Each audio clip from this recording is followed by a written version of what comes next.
Hi Teletrim, everyone. Thanks for coming to the live stream. Let me just wait a second and get the stream started in YouTube so I can see the questions. Any second. There we go. Okay, 30 seconds. All right. Cool. Let me get everything set up for us. There we go. Okay. All right. So today I ran across an interesting article about a substance called titanium dioxide. So this is a food additive. So basically the headline was like, today's headline said a common food additive may be linked to diabetes and metabolic problems. But what does the actual data show? What does the study show? And should you be worried about what's in your food? And yeah, you should always worry about what's in your food, calories and everything. But again, you got to see what does the evidence sort of tell us. So I guess the first question is, what is titanium dioxide? Where do you find it? It's basically white food coloring. You see, if you bake, you'll see what it is, that little white kind of, not even gel, kind of cream that you add in to make your cakes whiter, to make your toothpaste whiter. Anything basically that you want to add white, titanium dioxide is gonna be it. It's basically just to make things more visually appealing, for lack of a better word. Again, so we see it a lot: icings, cake icings, chewing gum, Skittles, anything that needs to be bright white. You also see it in cosmetics. So when you want that really light foundation, a lot of times titanium dioxide is the thing that's put in for that. In Europe, it's labeled as a food ingredient E171, where in the US and Australia, it's just titanium dioxide. Question, is titanium dioxide toxic? Okay, well that's where we're jumping the gun. It's been used in food for decades, but we'll talk about toxic because that's where we're getting. So basically this study, they did a study in mice. They didn't use humans. And basically what they did is they fed the mice titanium dioxide nanoparticles. So not quite what we use in food, which is kind of just crushed up and ground. These were even more finer particles than what we generally consume. And what they found in the mice when they eat these nanoparticles of titanium dioxide is they get higher blood sugar levels, worse glucose tolerance, or insulin resistance, lower levels of gut hormones. So that's the GLP-1, the PYY, the CCK, all the things that the new injectable medications stimulate, treat, or use. Those things got inhibited. Sorry, just lost my study. Oh, there we go. So basically what they did was they interfered with the gut's hormone-producing cells. Again, these little tiny particles blocking the holes. And they concluded that this can affect your appetite and also your blood sugar control, which we know those are two important things about fat loss, weight loss. So on the surface, you go, oh my God, these mice, they're eating titanium dioxide, they're having trouble with their sugars and they're just hungry. But we need to look a little deeper, okay? So some of the key points that they kind of glossed over when they said, or what they leave out when saying, this was a mouse study. And again, they use these nanoparticles, which are really, really fine. We think microplastics. These are even smaller than microplastics. It's not even the same form that we find in food. In food, we find kind of just like a crushed up powder that's been kind of emulsified into paste. This is more of a, not quite manufactured, but manufactured. Sorry about that.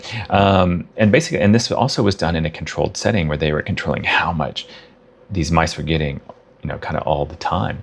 So I don't think it really translates to a real human diet because it's not really a one-to-one change. It's not like they were just feeding these mice cupcakes, They were feeding them specifically specialized little titanium dioxide particles, these also weren't kind of the normal exposure levels. I mean, I would love to eat cupcakes nonstop, or really just cupcake icing nonstop, but we don't. So, with the mice, there's these things. And two, we don't see sort of the actual disease in people, because again, we don't eat these microparticles. We don't eat that much titanium dioxide. We just don't. I mean, I suppose you could, but I mean, even just to get a little bottle like that, it doesn't take much to make your cupcakes a little bit wider. So this type of study was called a mechanistic study, and that is basically just kind of look at the mechanics of how something works. And it's a good study in terms of you use it to kind of go, is there going to be possible biological effects? So you almost kind of generate the worst case scenario ever and see what happens. We just don't do it to humans. So when you generate this worst case scenario, then you go, look, nothing happened and we gave the worst horrible thing. You go, that is going to be really safe.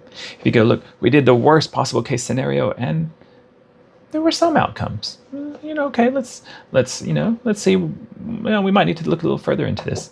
Or, you do it and it is redonkulous, it's just, and you go, yeah, this is so bad. We're just going to stop and we're just going to put a ban flat out, right? Okay. It doesn't prove real world harm. Okay. It just says this is something that we need to look at because there is some kind of not mechanical interaction. There is a mechanic here.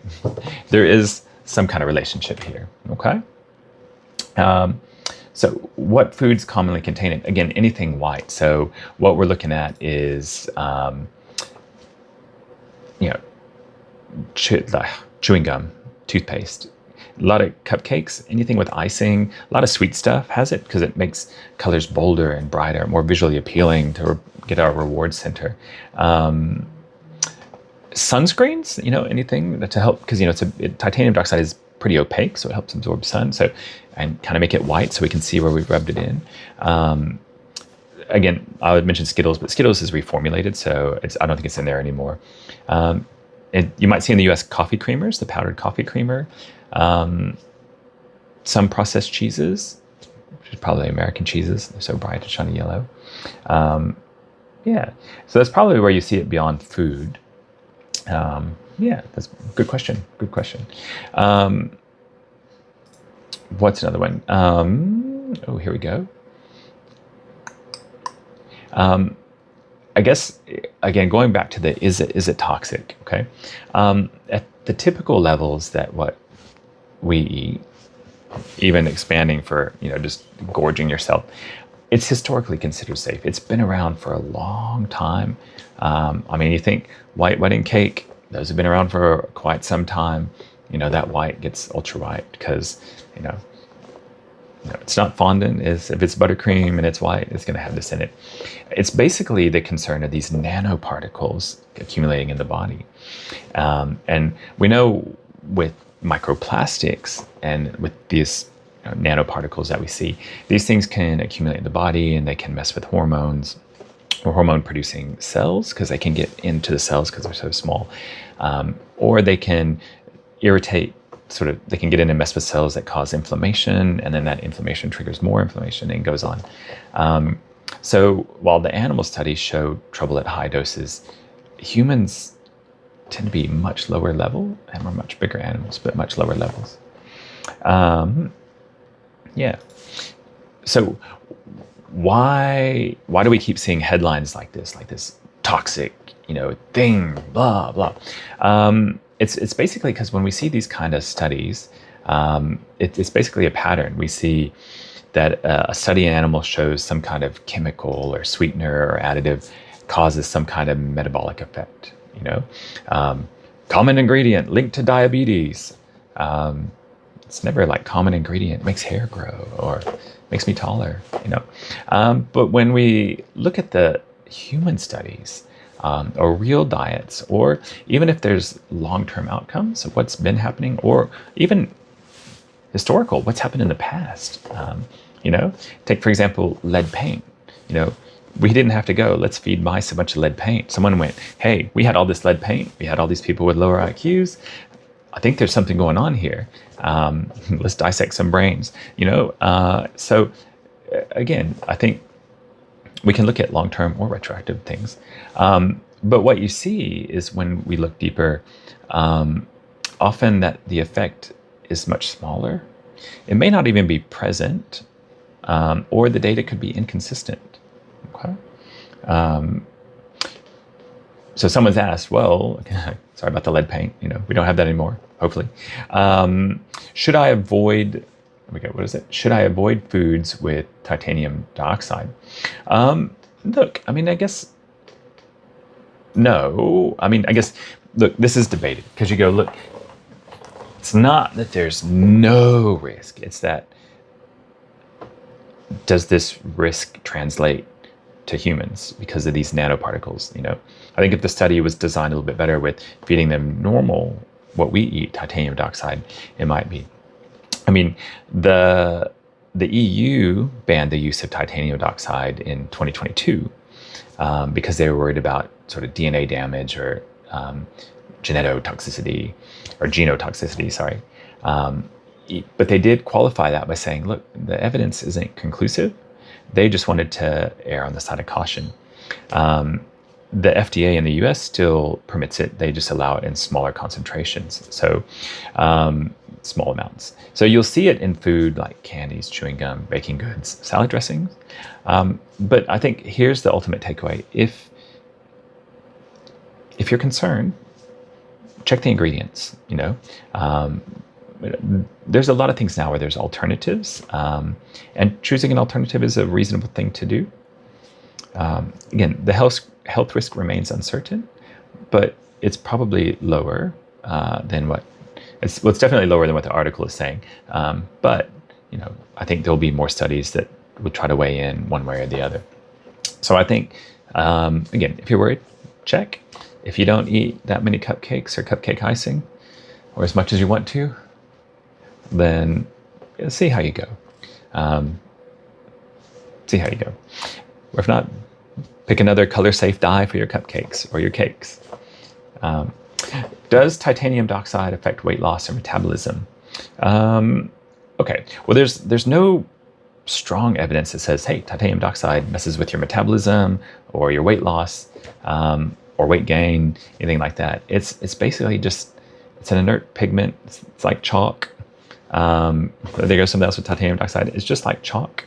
Chalk's normally calcium, but it's basically an inert pigment used in tiny amounts, and the studies haven't shown that it affects metabolism or body weight regulation.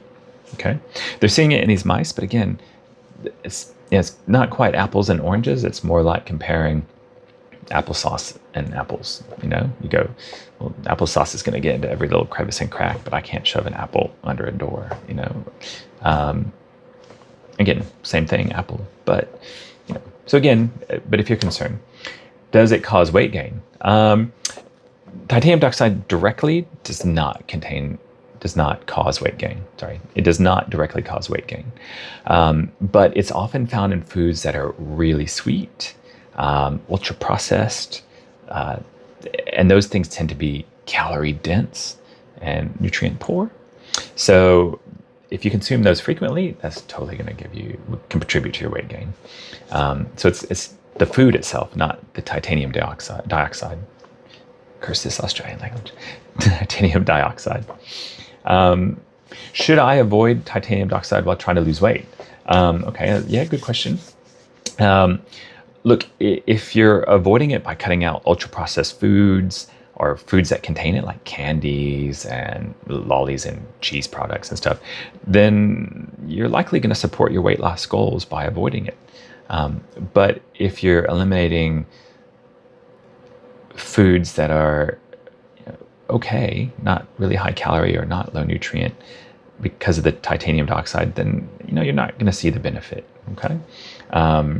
So again, I think it goes, look at what you're eating. Is it calorie dense, not good, and just happens to have it, or is using it to make it look better and more rewarding, or is it something that's probably fairly normal and they just used it to make it look at least a little more appealing because we all know healthy is boring, that kind of thing. I don't know if that answered your question. I guess, the kind of lead on is with the mice in this study, it talked about their gut health and this kind of thing. And so someone, here we go, does titanium dioxide affect gut health or digestion in ways that impact weight. Um, so, sorry. Yes. Okay. So does titanium dioxide affect gut health or digestion in ways that impact weight? Again, still early days. I mean, again, this study looked at gut microbiome and nanoparticles. And we know that these nanoparticles are so small, they can kind of make their way through cell walls or do things that affect inflammation in animal studies.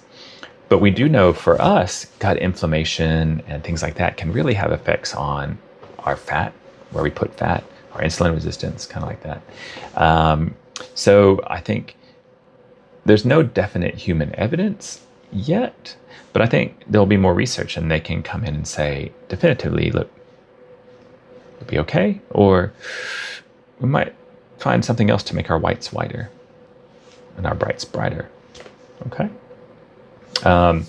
And it's not like eating titanium dioxide is going to make you any hungrier or less hungrier or mess with your hunger hormones. It's kind of like eating chalk. Okay. What are the real metabolic drivers for our diet? And we know the biggest causes of metabolic disease, ultra-processed foods, excess calories, ultra-processed foods, low protein intake, low fiber intake, poor sleep, not moving, and even I'd say dehydration. Make sure that you're drinking, okay? Not a trace of additives is involved in that right there. I mean, they can be in the ultra-processed foods, but it's the cause is because of foods ultra-processed, not the additives, right?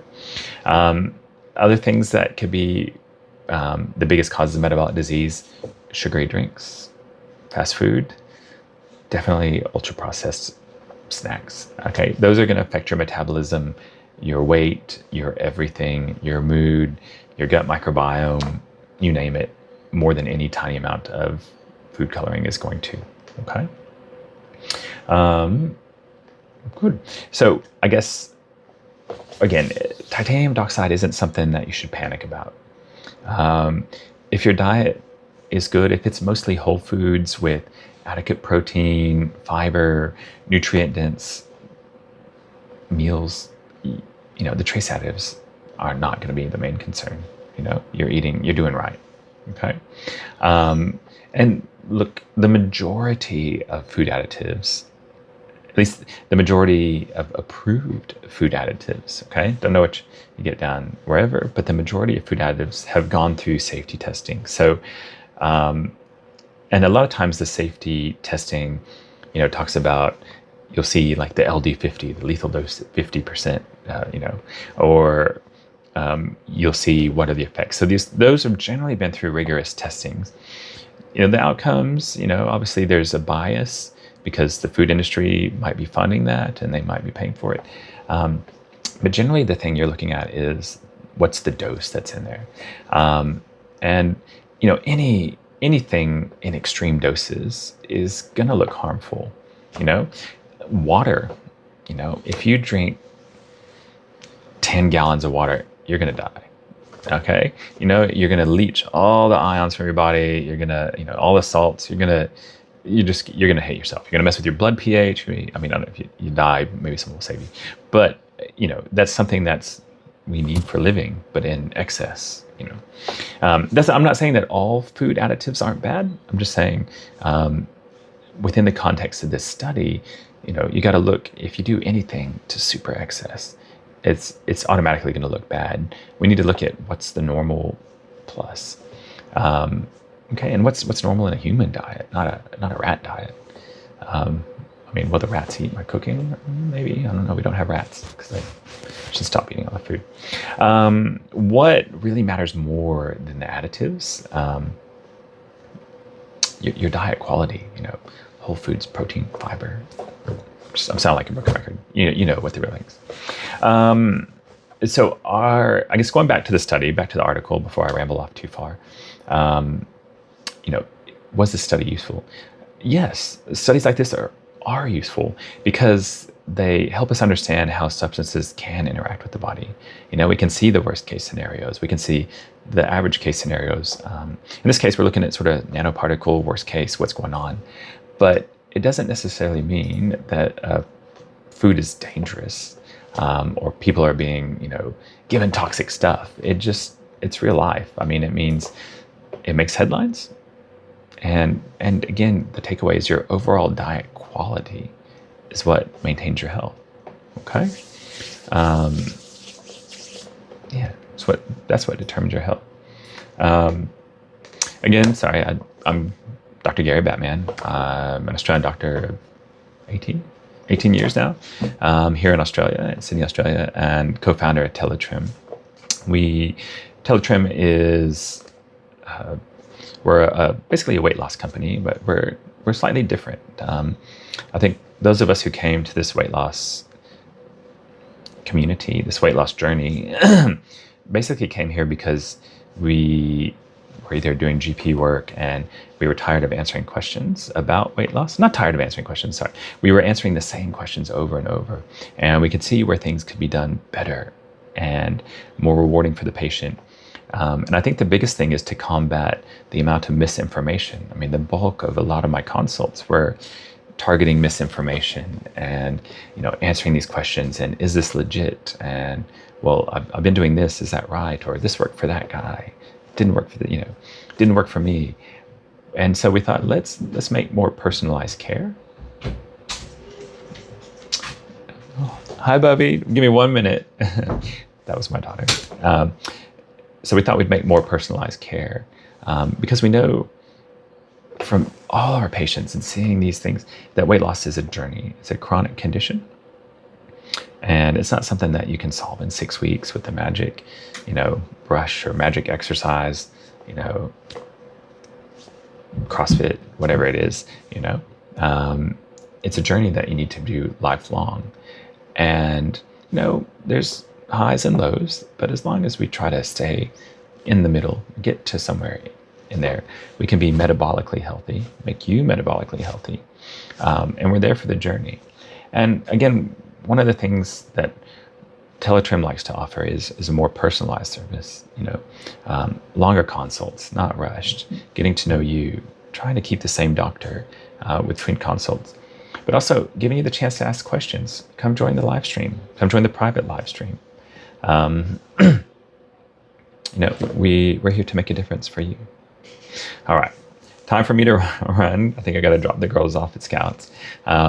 Thanks for tuning in. We'll be back tomorrow at 5:10, the Dr. 5.